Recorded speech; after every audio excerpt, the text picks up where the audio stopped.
Okay, so Arsenal take on West Ham on Saturday, 24 hours before Liverpool go to Manchester City. A victory for the Gunners will put them just 5 points behind the league leaders. Good afternoon, Mikel. Good to see you. Can we start off with team news first of all for Saturday? No real news, to be fair. The ones that are long-term, they remained not available, and the rest, no other news. Ben White was obviously on the bench on Saturday. Do you think he's ready to start potentially? He is ready to play. Whether to start or not is a decision we'll make tomorrow, but he's certainly available now to be part of the group. A question on the Champions League. You've got PSV Eindhoven in the last 16. What's your reaction to it? Do you see it as a big opportunity to get to another quarter-final? Well, we played against them. They are a really good team. We know that. We have experienced it, and it will be very difficult, like any other Champions League result that we could have got, or any team. So we know what we are facing. When you are at this stage, every team is really, really good. And once the time comes, we'll be ready for it. Just on the title race, Mikel, you've seen Liverpool drop points in 2 of the last 3 games now. If you can beat West Ham, it's a 5-point gap ahead of their game against Manchester City. Is there a growing belief from you and your players that you can come back and claim this title? Well, we have to do our job, and it's going to be a tough one tomorrow against West Ham, and if we do that, obviously we'll be looking at that game on Sunday. But it's 13 games to go still. There's still a lot to play, and you can see how difficult it is for everybody to win football matches. So we really need to be there. I know you love watching those big games. Will you be glued to your TV on Sunday and hoping your friend Pep can do you a favour? I'm glued to tomorrow's game. That's what I'm glued, and my full focus is just there. Just generally though, when you do watch these other games, are you a good spectator? What does that mean? As in, do you just watch it and can you relax? Or no, relax, no. Especially when you are playing for these teams, you can obviously cannot relax. I relax watching games that don't interfere with our ability to win big trophies. This is the 3rd season now that you've been involved, and really involved in a title race in a row. What experiences do you think you can draw from what's happened in the past 2 seasons to maybe get you over the line this time? But the margins are so small, and everything counts. And we had numbers that any other Premier League title probably you could have won it, and we didn't. So that shows you the level and the difficulty of it. But the fact that we have experienced it obviously helps, because we know what it's going to take to do it. Just a final one from me, Mikel. I spoke to Mikel Marino yesterday, and he was saying that it might have been a good thing that he only knew on the morning of the game that he might be used up front. I'm guessing that you might have given him more of a warning this time ahead of this game. Have you? No. But not to him or to other players, and especially because I want the players, when they're on that pitch, that they are feeling what they are doing and they're taking the initiative, and I don't players that they are thinking about what if tomorrow I have to do certain things. That's why I did it. Thank you. Thanks, Alex. We'll go to Alice from the Premier League. Hi. Hi.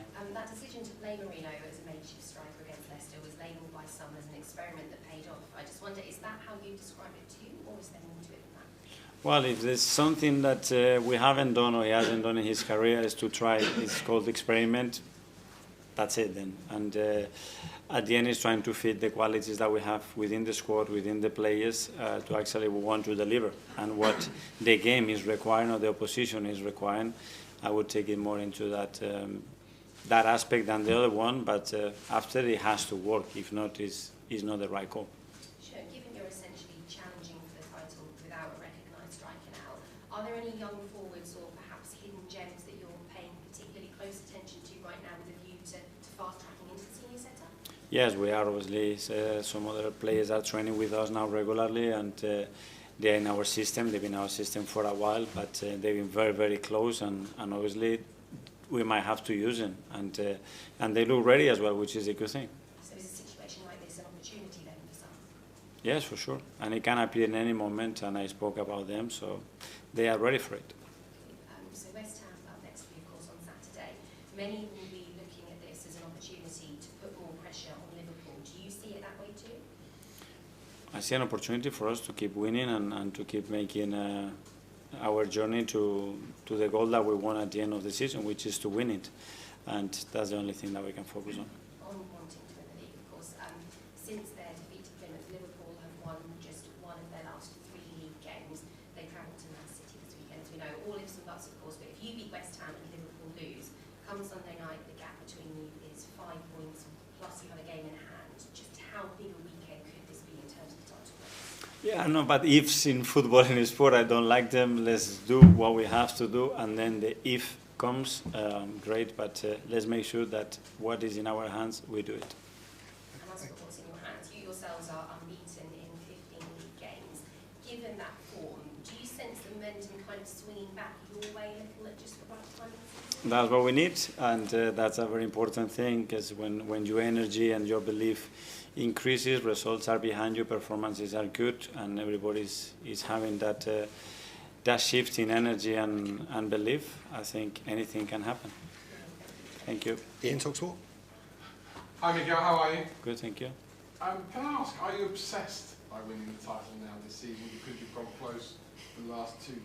I'm obsessed of doing everything that I possibly can every single day to achieve it. That's my obsession. But, I mean, does it literally dominate your thinking from the minute you get up in the morning to when you go to bed at night? No. So you're not that obsessed by it?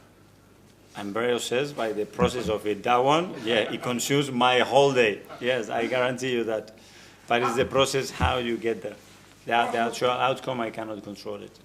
How much more difficult is it when you take on a team like West Ham, who most people would say if you played this game 10 times, Arsenal would win 9 of them, i.e. a game you should win. How much more difficult is your team talk to keep your team focused on? I don't think that anybody's thinking that way, because we are very experienced in the Premier League and how difficult every opponent is. We have a history of what happened last year here at home against them. We have the history of what happened with Graham against us at the Emirates. So, very different feeling. And one on Mikel Moreno.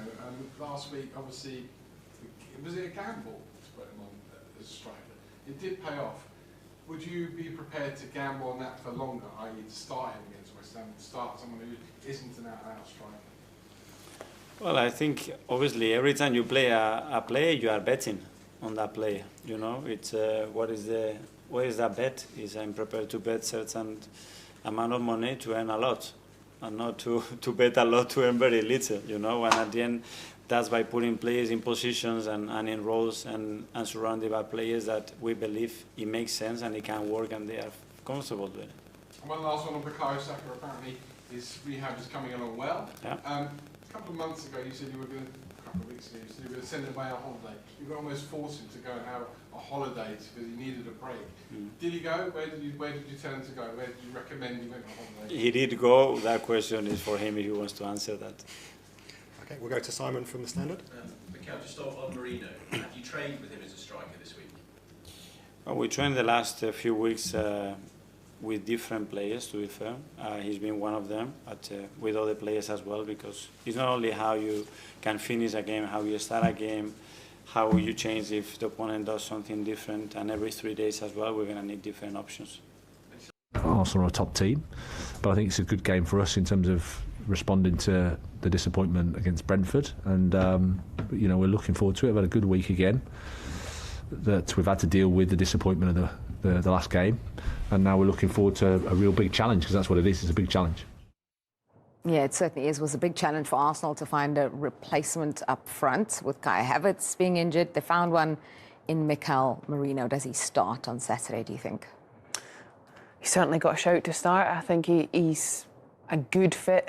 I think they do have slightly other options if they want to, play with more of a false nine. But I think he's someone who's got an eye for goal. He most likely will be the natural one that will fit in there. And the other players who've contributed to goals this season, I think sometimes Havertz got a lot of criticism, and now he's got injured. A lot of people are sort of worried that he's out, which is sort of interesting how that sometimes happens. But Marino's certainly a player that can finish, and that's ultimately what they need.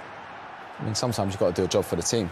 Sometimes it pays off, sometimes it doesn't. But at the minute, I mean, it's desperate measures. For such a long time now, we've been speaking about Arsenal. Trying to get a number 9 in. It's not happened, and that situation where other players have got to now step up. And you mentioned about a false 9. You've seen teams do that, but you still fancy them to sort of like have too much for West Ham. They create chances. So, you know, whoever's in the 9, or wide areas, they will create chances. It was a difficult watch, though, for them going forward. Probably the best of the lot was Ethan Nwaneri in terms of creating. What do we think about him? One of the academy players who've really shone this season. Yeah, really exciting young talent. I think, you know, you don't want to make too much of it, because you know that when you're that age, it's really, really important that you keep developing, you keep improving, you keep having that desire to want to keep getting better, because, you know, good moments will always catch the eye, but, you know, you've got to keep doing them. That's what makes the best players, and he's certainly shown how much quality he does have. He's obviously got great confidence. You know, players that play in attacking third, to get off the mark in terms of goals is always as well a good confidence boost. But really direct player, you know, technically very, very just good. Fearless, isn't it? I think young players come into teams now and just fearless. You know, you go there and you just sort of like, at academy level, we played against him. You know, when I was at Tottenham in the academy under 18s, he was obviously younger, and you could just tell straight away that he was just the levels. You knew he was a Premier League footballer. At any stage, you knew he would get in the Arsenal first team and that, but he's a brilliant player. But like I said, you're just fearless and you just want to play, and you sort of like can get away with the mistakes. And probably like next season and the season after, hopefully he's, you know, still playing at that sort of level. That's when people will probably start asking questions and that, because like you said, it's one thing getting there, but once you get there, you've got to stay there. Because, you know, when you set those sort of standards high, people that expect it week in, week out and every season. So, but he's a top talent. So the psychology of this one for Arsenal, with Liverpool playing on Sunday, they've always played a game more than Liverpool. Now Liverpool have played more games. They could narrow that gap, put pressure on the league leaders again. Do you think that will affect them, that kind of pressure, or do you think it's a little bit easier because they're chasing? I don't think the pressure will affect them. I think they're in a position now where they're probably used to that pressure, that, you know, they're playing West Ham in the league at home. I think whenever this fixture came this season, no matter how the table looked, there would be an expectation that Arsenal would win it. And so I think from that perspective, it's no different. They probably need to win it if they want to seriously consider themselves in contention. But I don't think the pressure will be so much the thing that changes. I think they're used to that. They've got to find a way to get the result. Yeah, those are the next few games. West Ham at home, then at Nottingham Forest, obviously a big one, Man United, Chelsea, Fulham and Everton. Couple London derbies in there. West Ham is a derby as well, of course. What do you think West Ham can do in this game? And if the goals are going to come, do you assume Jared Bowen's going to have something to do with them? Oh, what a player, Jared Bowen. He's been fantastic. Not just this season, obviously he's had his injuries. He's someone that's improved so much. You know, you watch players and you can tell that, you know, he's worked a lot on his finishing. You know, he's strong as a willing runner. I was actually at this game, and as soon as he gets the ball there, you just fancy him to score. You know, he comes inside, he hits it so quick, really powerful. And again, this is another good finish. Comes inside, it's a great finish. And you do like, I mean, if they're going to do anything good, you know, he's always involved. Obviously they've got Paqueta, Kudos. Again, who's another good player from set pieces. Got Souček, but it'll be a tough game in that. But I think if they've got a chance of winning it, they have to provide chances for this guy. Rachel? Yeah, and he's also been asked to do a different job. I think he's best when he plays off that right-hand side, but there's even been times this season and in the past where he's had to go and play in the 9, and he does that, and he's dangerous, and he scores really good goals, but he scores goals that are difficult to create. You know, sometimes when he receives the ball there, a couple of those chances, you're thinking, how's he going to find a way to work a shot? And he's just got that ability, he backs himself, and some fantastic goals. This is how the very top of the Premier League table looks with 25 games played. That means there are 13 left to go. Liverpool have a 7-point advantage over Arsenal. They have a plus 36 goal difference should that happen.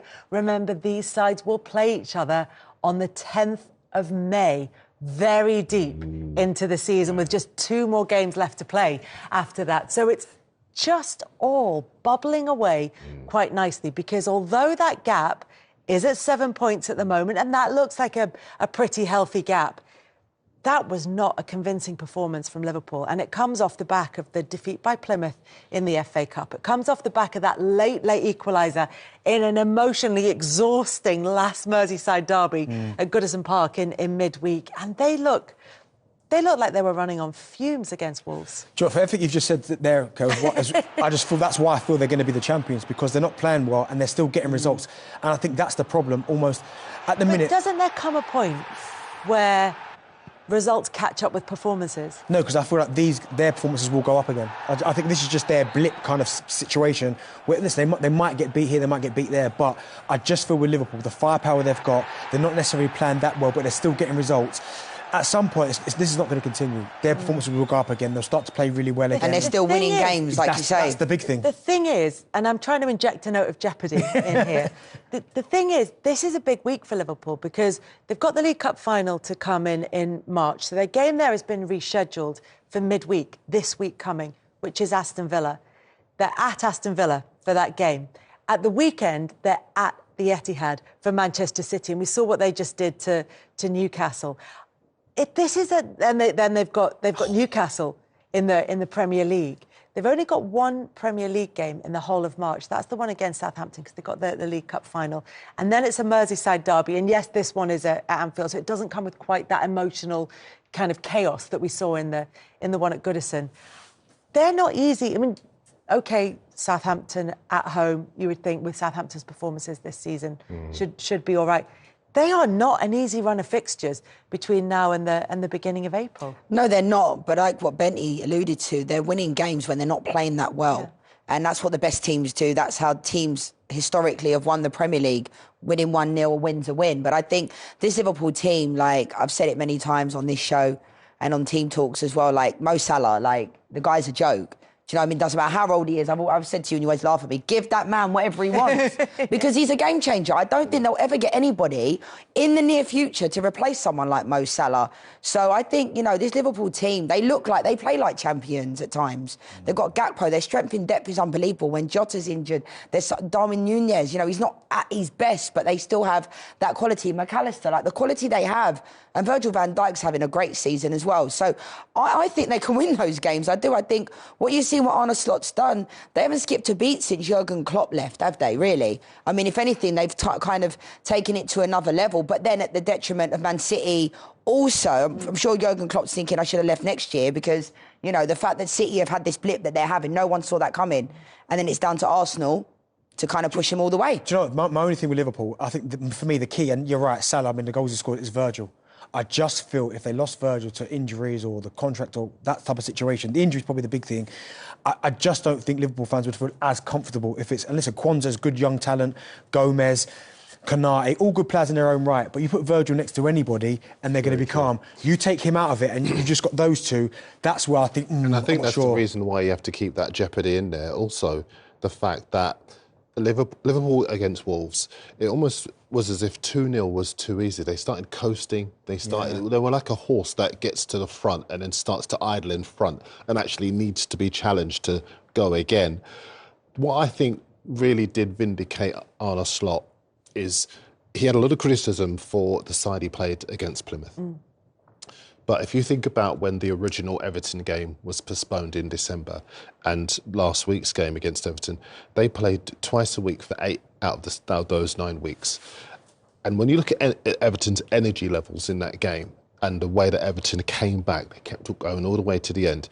Had he gone strong in that Plymouth game, those players would not have had the legs to live with Everton in that emotionally chaotic game, as you were saying. And then I was looking at the fixtures coming up. You had Everton on Wednesday, you had Wolves on Sunday, you've got Villa on Wednesday, you've got Manchester City 4 days later after that. I mean, the games are coming thick and fast for them. And Slot is absolutely right to manage the squad the way that he's managed it so that they can cope. Otherwise, you're adding another element of jeopardy, chasing a 4-timer that Liverpool have gone for before and failed to do. Why would you do that when you can actually maximise your potential to stay top of the league and stop at the Champions League? And as much as we look ahead to the City game at the weekend, and Liverpool will have played Aston Villa at Villa Park in midweek, Manchester City will have played at the Bernabeu in the Champions League, and then all the last 16 games come into play after that for both Liverpool and for Arsenal. And actually, are Arsenal, to answer the question of whether or not Arsenal are placed well in order to challenge Liverpool should they wobble, because the question is whether Liverpool will be able to catch breath in order to raise the level of their performances. Over the last 15 games, their record is exactly the same. Their goal difference is exactly the same. So if Liverpool dip and Arsenal improve, then that's where the gap can start to close, which could set us up for a huge game. And we're all looking towards the 10th of May, basically. We're all looking towards that. Where Arsenal could really make it the most of this is the clean sheet record. 2 in their last 2 games now. They're starting to get defensively strong again. If they can nick goals 1-0s, now, 1-0s, they don't need Set to be pieces explosive. even if, yeah, exactly. Go back to their strengths. They could take it all the way. Liverpool are conceding each of their last 4 home games. They're not as I know we've been nice about Virgil and all that, but Konate wasn't that convincing against Wolves. Quanta's been in and out. There are deficiencies in that back line and they give opposition teams a chance. Villa look as though they can score goals again as well. The jeopardy's there. Do you know what it is for Arsenal? I just do think, obviously, Mikel Moreno coming on, scoring the 2 goals was huge. Arsenal so many times this season, and certainly without a recognised centre forward, now Havertz is not there, Saka's not too far away. There's games where they're really tight and they just haven't managed to find that spark for someone to step up and get that goal. Well, they've got Sterling and Trossard in there and Wanyeri. Look at them. Look at the teams that they've. I mean, look, there was the League Cup game against Newcastle, and that was done over the 2 legs. But look at those results in there. Yeah, but Martinelli was ever present before the Newcastle 2-0. He's no longer there for a little bit. Havertz he's gone down throughout for the season. But hang on. This is Havertz, who has been under real fire for not being able to finish. Superstar. This is Kai Havertz. Suddenly he's got injured, and it's like, well, that's it now. There's no Kai Havertz. No, but it's just another body. The problem, and now he's the solution. Now he's the solution. But no, it's just another body, and he has scored important goals this season. But when you then remove him, and then you remove Martinelli, Saka's not there. I mean, you're relying on. And even if he's not scored, he's another distraction for defence. Exactly. And we've got Wanyeri. He's a 17-year-old kid, as special as he is. And he doesn't play like a 17-year-old at all. He does. It's just options, and that's where I just think Arsenal may. I hope they don't. I think they'll fall short based upon that, though, guys. I think the front line is so crucial. We talk about Liverpool's defence, but like you look at that front 3 at the weekend with Trossard, Sterling, Wanyeri, like that isn't a championship winning side. That isn't. All it needs to be is provide that energy that's going to keep them going for 2 months. Yeah, but not the quality. The quality. Look at Liverpool's front line. Where has got the quality? Huh? And where has got the quality? Yeah, he has, but he's not Salah, like Gakpo, nah. Do you know what? 13 games to go. The Champions League in the mix in terms of the fixtures that they've got, depending on how they perform there. There's a lot of twists to come in this title race. I'm going with Darren. There's jeopardy still to come. Thank you, Come on, United. Thank you, Leanne. Thank you. Be back next week, Banty, or is it Righty? Right, I think. See you then.